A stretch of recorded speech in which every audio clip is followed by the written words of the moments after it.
Keď ráno slnko pohladí náš kraj, spomínam na všetky dni, čo bol som s vami.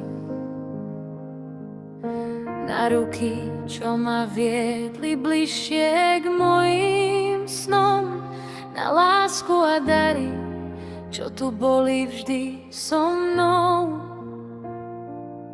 Na mojej ceste, pri každom kroku, môžem cítiť, že vždy ste pri mne stáli. V búrkach, daždi aj v jasnom svetle, vždy ste ma chránili a milovali. Rodičia moji, ďakujem za každý deň,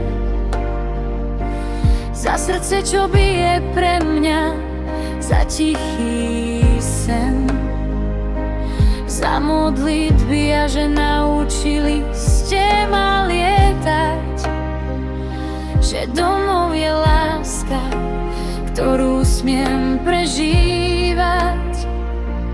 Vaše slová sú ako hviezdy, vedú ma tmou, keď je mi ťažko. Učia ma veriť, stáť pevne na zemi,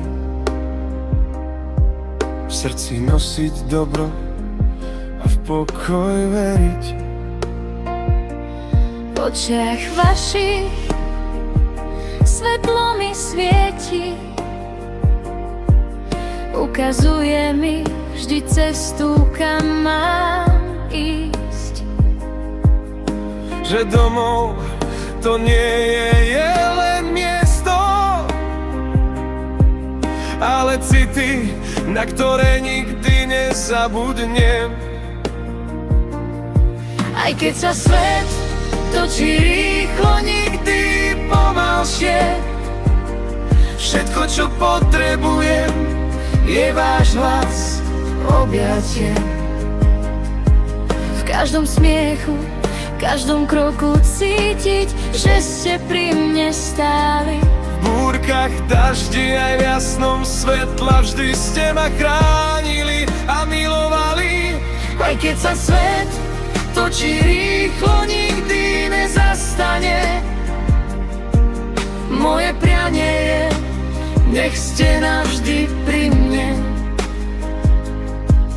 Vždy sa vraciam k tomu, čo som od vás dostal.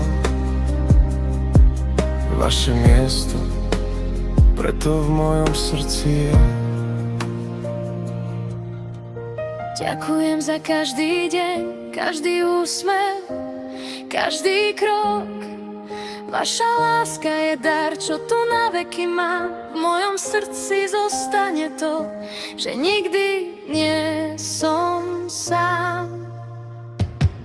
Vďaka vám za krásne detstvo, za výchovu aj starosť, za objatia, vieru, ochranu aj láskavosť, za rodinu a rady, čo ma viedli v každý čas. Za vašu lásku, najväčší dar, ktorý od vás navždy mám. Za lásku, najväčší dar, ktorý od vás mám.